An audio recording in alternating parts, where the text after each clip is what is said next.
So hello guys, आज हम start करेंगे JKSSB वाइल्ड लाइफ गार्ड का जो न्यू अपडेटेड सिलेबस आया है उसके अकॉर्डिंग हम स्टार्ट करेंगे, जो 20 मार्क्स का आपका न्यू ऐड किया गया है। ठीक है, तो ज़्यादा टाइम ना लेते हुए हम स्टार्ट करते हैं फर्स्ट टॉपिक।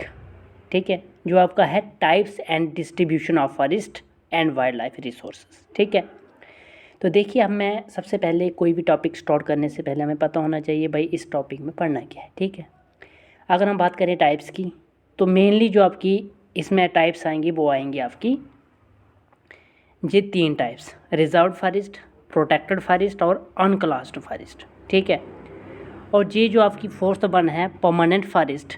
ठीक है, देखिए आपकी जो रिजर्व फॉरेस्ट है और जो आपकी प्रोटेक्टेड फॉरेस्ट है, इन दोनों को हम अगर मिलाकर बोलें तो ये आता है आपका परमानेंट फॉरेस्ट। ओके, अब टाइप्स का आपको समझ आएगा कि टाइप्स में हमने क्या क्या पढ़ना है। ठीक है, नेक्स्ट हम बात करते हैं डिस्ट्रीब्यूशन की। तो देखिए डिस्ट्रीब्यूशन में आपको क्या पढ़ना है कि ये जो आपकी जैसे रिजर्व फॉरेस्ट है, प्रोटेक्टेड फॉरेस्ट है, अनक्लास्ड फॉरेस्ट है, परमानेंट फॉरेस्ट है, ये मतलब इसकी जो डिस्ट्रीब्यूशन है ये कहाँ कहाँ पे पाई जाती है वो आपके आएगा डिस्ट्रीब्यूशन के अंदर। ठीक है, तो ये हम स्टार्ट करते हैं पहली टाइप से, रिजर्व फॉरेस्ट से। ठीक है, सबसे पहले आपका रिजर्व फॉरेस्ट है। देखिए अगर हम बात करें रिजर्व फॉरेस्ट की, तो सबसे पहले रिजर्व फॉरेस्ट जो है इसको मतलब इसके ऊपर कंट्रोल किसका होता है, ओन बाई कौन करता है, तो उसको करती है आपकी गवर्नमेंट। ठीक है, सेकंड पॉइंट याद रखना आपने कि रिजर्व फॉरेस्ट के अंदर जितनी भी ह्यूमन एक्टिविटीज़ होती हैं वो अलाउड नहीं होती हैं, बस ये याद रखना है। थर्ड पॉइंट आपने याद रखना है कि ये मोस्ट वैल्यूएबल फॉरेस्ट है, अगर हम इन टर्म ऑफ देखें प्रोटेक्टेड फॉरेस्ट देखें या अनक्लास्ड फॉरेस्ट देखें। ठीक है, और मोस्ट इम्पोर्टेंट नेक्स्ट हम बात करते हैं डिस्ट्रीब्यूशन की।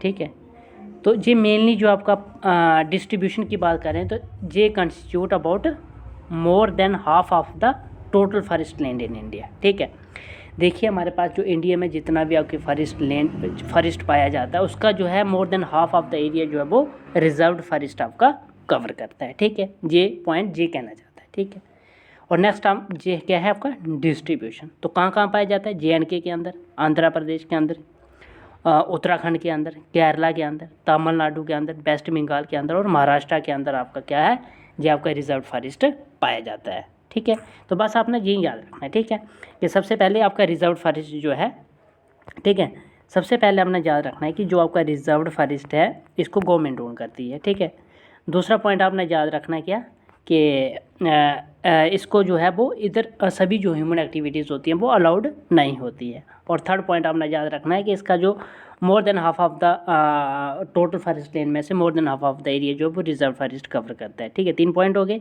और फोर्थ पॉइंट आपने याद रखना है इसकी डिस्ट्रीब्यूशन, ये कहाँ कहाँ पर पाए जाते हैं, जैसे JNK, उत्तराखंड, आंध्र प्रदेश, केरला, तमिलनाडु और वेस्ट बंगाल और महाराष्ट्र के अंदर पाए जाते हैं। इसी तरह हमारे पास सेकेंड टाइप आएगी प्रोटेक्टेड फॉरेस्ट, इसको भी आपकी गवर्नमेंट ओन करती है।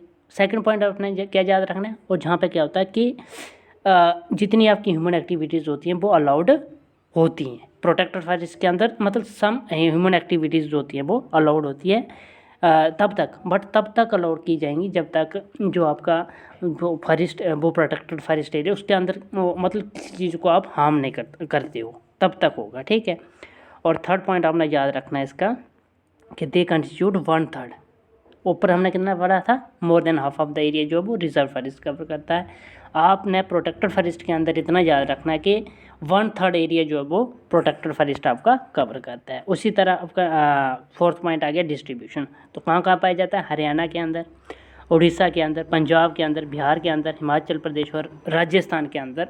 राजस्थान जो है ये मतलब जहाँ पे प्रोटेक्टेड फॉरेस्ट पाए जाते हैं। नेक्स्ट आ गया अनक्लास्ड फॉरेस्ट। ठीक है, तो फर्स्ट पॉइंट तो वही आपका। तो देखिए अगर हम बात करें अनक्लास्ड फॉरेस्ट की, तो ये जो फॉरेस्ट होती है उसको मैनेज कौन करता है, तो वो आपका प्राइवेट कम्युनिटी हो सकती है या गवर्नमेंट हो सकती है। ठीक है, दूसरा पॉइंट जो होता है इसमें सभी ह्यूमन एक्टिविटी अलाउड होंगी। ठीक है, और मोस्ट इंपॉर्टेंट पॉइंट कि अनक्लास्ड फॉरेस्ट जो होंगे आपके नॉर्दर्न ईस्टर्न स्टेट जितनी भी हैं और पार्ट ऑफ गुजरात के कुछ पार्ट्स में आपका ये अनक्लास्ड फॉरेस्ट आपको देखने को मिलेगा। ठीक है, इसी तरह आपकी फोर्थ आ गई परमानेंट फॉरेस्ट, जो कि आपका रिजर्व फॉरेस्ट प्लस परमानेंट जो प्रोटेक्टेड फॉरेस्ट जो होता है उनको मिला के आपका परमानेंट फॉरेस्ट आ जाता है। ठीक है, और परमानेंट फॉरेस्ट को क्यों मेंटेन किया जाता है, तो सबसे पहले प्रोड्यूसिंग टिम्बर, ठीक है। और अदर प्रोडक्ट, फॉरेस्ट प्रोडक्ट जितने आपके फॉरेस्ट प्रोडक्ट हमें मिलते हैं, जैसे रबर हो गया, अदर जो हमारे पास जितने भी फॉरेस्ट जो हमें मतलब प्रोडक्ट्स मिलते हैं, उसके लिए जो परमानेंट फॉरेस्ट को मेंटेन किया जाता है। ठीक है। नेक्स्ट अगर हम बात करें तो इसमें मध्य प्रदेश जो है, ठीक है, हमारे मध्य प्रदेश में जो है इसमें मैक्सिमम फॉरेस्ट कवर एरिया पाया जाता है। ठीक है। अंडर परमानेंट फॉरेस्ट कंस्टिट्यूटिंग 75%, ठीक है, कितना 75% जो आपका परमानेंट फॉरेस्ट एरिया कवर करता है। ठीक है। नेक्स्ट हम देखिए हमारे इस टाइम में ये जो आपका टॉपिक था types and distribution of forest, इसमें आपका यहीं पाया जाता है। इसमें 4 टाइप्स आ गई आपको, हम और दूसरा हमने डिस्ट्रीब्यूशन भी देख ली। ठीक है। अगर हम बात करें MCQs की तो हम स्टार्ट करते हैं MCQs, ठीक है, जो कि मोस्ट इंपॉर्टेंट होता है किसी भी एग्ज़ाम को क्वालिफाई करने के लिए। देखिए जब तक आप MCQ नहीं करोगे किसी भी टॉपिक को, आपको कॉन्फिडेंस नहीं आएगा उसमें। ठीक है।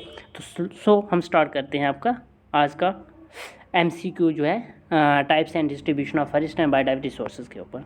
तो सबसे पहले तो ये है कि भाई रिजर्व फॉरेस्ट क्या होता है। क्या क्वेश्चन है, व्हाट इज़ रिजर्व फॉरेस्ट? तो वो आप जानते हैं कि रिजर्व फॉरेस्ट वो होता है जिसको गवर्नमेंट ओन करती है, और वहाँ पे जितनी भी आपकी एक्टिविटीज़ होती हैं वो अलाउड नहीं होती है। जैसे आपकी हंटिंग आ गई, ग्रेजिंग आ गई, है ना, ये सब जो होता है वहाँ पे अलाउड नहीं होती है। सेकंड क्वेश्चन है कि which category of forest in India receive the highest level of protection. तो हमने वही कहा कि जहाँ पे ह्यूमन एक्टिव, जहाँ पे कोई भी एक्टिविटी भाई अलाउड ही नहीं है, तो वहाँ पे उसको प्रोटेक्ट करके रखना, मतलब हाईएस्ट प्रोटेक्शन तो वहीं पे होगी ना, तो वो आपका आ गया रिजर्व फॉरेस्ट। थर्ड क्वेश्चन आपका कि who has the authority to declare an area has a reserve forest in India. मतलब जो आपका रिजर्व फॉरेस्ट जो होता है इसको मतलब कौन डिक्लेयर करता है, तो वो करता है आपका स्टेट गवर्नमेंट। ठीक है।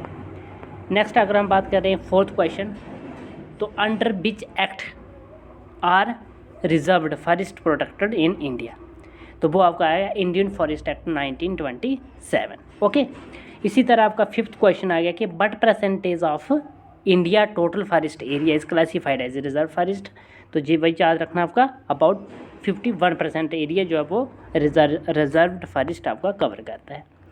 क्वेश्चन नंबर 6 आ गया कि which activity can be permitted in reserve forest with government approval. मतलब किस, देखिए जो रिजर्व फॉरेस्ट होती है वहाँ पे मेनली क्या होता है आपका, जितनी भी आपकी एक्टिविटीज़ होती है वो अलाउड नहीं होती है, बट गवर्नमेंट अप्रूवल से सम एक्टिविटीज़ होती है वो अलाउड की जा सकती है, उनकी परमिशन दी जा सकती है, जैसे साइंटिफिक रिसर्च के लिए या कंजर्वेशन प्रोग्राम्स वगैरह के लिए। ठीक है। नेक्स्ट आपका क्वेश्चन नंबर 7 आ गया कि which article of the Indian constitution supports the protection and improvement of forest. तो वो आपका आ गया आर्टिकल 48 का ए। ठीक है। नेक्स्ट क्वेश्चन आपका क्वेश्चन नंबर 8 कि in the context of biodiversity conservation reserved forest are most closely aligned with which IUCN category. जी आपको याद रखना है, जी इंपॉर्टेंट क्वेश्चन है। तो वो आपका आएगा category 6 protected area with sustainable use. Okay. उसके बाद आ गया आपका क्वेश्चन नंबर 9 कि under which section of the Indian forest act 1927 can the government declare any forest as a reserved forest. तो वो आपका आ गया सेक्शन नंबर 20 के तहत। अब आपका आता है, ये तो सिंपल क्वेश्चन है कि what is the primary difference between the reserve forest and protected forest. तो वो आपका डिग्री ऑफ प्रोटेक्शन और रिस्ट्रिक्शन। देखिए जैसे रिजर्व फॉरेस्ट में क्या रिस्ट्रिक्शन थी, वहाँ पे ह्यूमन एक्टिविटी अलाउड ही नहीं थी, बट प्रोटेक्टेड फॉरेस्ट में समहाउ जितनी भी थोड़ी बहुत एक्टिविटी वहाँ पे अलाउड थी। ठीक है। तो वो आ गया आपका रिस्ट्रिक्शन ऑफ राइट्स या डिग्री ऑफ प्रोटेक्शन। देखिए वहाँ पे ज़्यादा हाईएस्ट प्रोटेक्शन हमने पढ़ा कि कहाँ पे होती है, रिजर्व फॉरेस्ट के अंदर। तो वही डिग्री ऑफ प्रोटेक्शन और रिस्ट्रिक्शन ऑफ राइट्स। इसी तरह क्वेश्चन नंबर 11 आता है आपका कि which has the authority to declare an area as a protected forest in India. मतलब जितने भी, देखिए जैसे हमने उधर भी पढ़ा रिजर्व फॉरेस्ट जो है, प्रोटेक्टेड फॉरेस्ट जो है, इनको मतलब कौन डिक्लेयर करता है। ठीक है। तो वो आपकी स्टेट गवर्नमेंट ही करती है। ठीक है। और किस एक्ट के तहत प्रोटेक्टेड फॉरेस्ट को मतलब गवर्नमेंट इन इंडिया, तो वो आपका है इंडियन फॉरेस्ट एक्ट 1927। ठीक है। नेक्स्ट आ गया कि which of the following activities is usually restricted in protected area. तो ये सभी जो आपकी रिस्ट्रिक्टेड होती हैं। ठीक है। रिस्ट्रिक्टेड कुछ एक्टिविटीज़ होती हैं वो अलाउड होती है, बट ये जो आपकी क्या होती हैं, रिस्ट्रिक्टेड होती हैं। ठीक है। जैसे क्वेश्चन नंबर 14 आ गया कि what is the primary objective of declaring forest as protected. तो प्राइमरी ऑब्जेक्टिव क्या होता है किसी भी फॉरेस्ट एरिया को प्रोटेक्ट करने के लिए, उसका वही होता है कि to conserve biodiversity and prevent deforestation. ठीक है। और अगर हम डिफॉरेस्टेशन के भी हमारा टॉपिक है इम्पैक्ट ऑफ डिफॉरेस्टेशन, वो भी हम करेंगे। इसी तरह क्वेश्चन नंबर 15 आता है कि व्हाट आर अनक्लास्ड फॉरेस्ट। तो वो हमने पहले ही पढ़ा कि भाई क्या होता है अनक्लास्ड फॉरेस्ट। अनक्लास्ड फॉरेस्ट जैसे हमने पढ़ा था कि forest owned and managed by private individual और कम्युनिटी, वो आपका किस में आता है? अनक्लास्ड फॉरेस्ट के अंदर। इसी तरह गया about unclassed forest, question number 16 क्या है? तो they are neither reserved nor protected forest.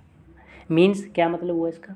देखिए जो हमने पढ़ा था कि जो आपके अनक्लास्ड फॉरेस्ट है जे ना ही आपके रिजर्व्ड है, रिजर्व्ड फॉरेस्ट है, ना ही प्रोटेक्टेड फॉरेस्ट है, बट हमने पढ़ा था एक परमानेंट फॉरेस्ट जो कि क्या था? It is a mixture of both, किसका? रिजर्व्ड फॉरेस्ट का और प्रोटेक्टेड फॉरेस्ट का, ठीक है।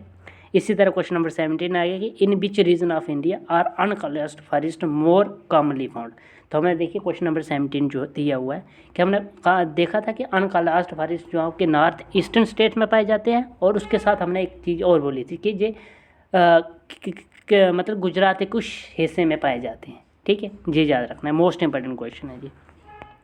क्वेश्चन नंबर 18 जैसे कि who is primarily responsible for the management of अनक्लास्ड forest के लिए, तो वो आपकी कौन है? लोकल कम्युनिटी और प्राइवेट इंडिविजुअल। नेक्स्ट क्वेश्चन है 19 कि अनक्लास्ड forest make up but approximate percentage of India forest area, तो वो आपका है 10%, ठीक है। नेक्स्ट आ गया परमानेंट फॉरेस्ट क्या होता है? तो वो ही हमने permanent forest designated to be conserved and managed for long term forest के लिए, ठीक है। उसी तरह क्वेश्चन नंबर 21 आ गया कि which are included in permanent forest, तो हमने पढ़ा कि permanent forest is mixture of reserved and protected forest का, दोनों को मिला के हमारे पास परमानेंट फॉरेस्ट बन जाता है। जो प्राइमरी एम है मेंटेनिंग परमानेंट फॉरेस्ट का क्या है? तो वही है मेंटेन इकोलॉजिकल बैलेंस को मेंटेन करना और कंजर्व बायोडाइवर्सिटी को कंजर्व करना, इसका प्राइमरी एम यही है परमानेंट फॉरेस्ट का, ठीक है। नेक्स्ट है क्वेश्चन नंबर 23 कि which agency is responsible for the management of permanent forest in India, तो वही आपका फॉरेस्ट डिपार्टमेंट है, ठीक है। नेक्स्ट है क्वेश्चन नंबर 24 कि approximate percentage of permanent forest area in India कितना है, तो वो आपका 33%। भाई ये याद रखना है, ये पूछ सकते हैं कि जैसे रिजर्व फॉरेस्ट का हमने पढ़ा था 51% था, परमानेंट फॉरेस्ट का 33% है, इसी तरह से आपने याद रखना है। और जो है क्वेश्चन नंबर 25 जी आपको टाइप्स है जैसे प्रोटेक्टेड एरिया में क्या क्या आता है, जैसे नेशनल पार्क आ गया, wild life sanctuary, tiger reserve, biosphere reserve. आगे हम प्रोजेक्ट टाइगर भी पढ़ेंगे, वो भी आपको टॉपिक आने वाले कुछ दिनों में भी मैं अपलोड करूँगा, ठीक है। और क्वेश्चन नंबर 26 है कि which is the first reserve forest in India, तो वो आपका है सतपुरा नेशनल पार्क, जो कि कहाँ पे है? मध्य प्रदेश के अंदर। सो गाइज ये थी आज की वीडियो, हमारी फर्स्ट वीडियो जो कि न्यू जो अपडेटेड सिलेबस आ गया, एक्स्ट्रा जो 20 मार्क्स का ऐड किया गया है JKSSB वाइल्ड लाइफ गार्ड के अंदर, ठीक है। सो गाइज ये थी हमारी फर्स्ट वीडियो। प्लीज़ अगर ये वीडियो आपके लिए इन्फॉर्मेटिव होगी, अगर थोड़ा भी आपने कुछ सीखा होगा, तो प्लीज़ इस वीडियो को लाइक कीजिएगा और इस चैनल को सब्सक्राइब कीजिएगा, ताकि हमारा जो न्यू वीडियो होंगी वो आपको पता चलें, ठीक है। सो गाइज ये थी आज की वीडियो, थैंक यू, और प्लीज़ ज़्यादा से ज़्यादा इस वीडियो को शेयर करें और इस चैनल को सब्सक्राइब करें। Thank you guys.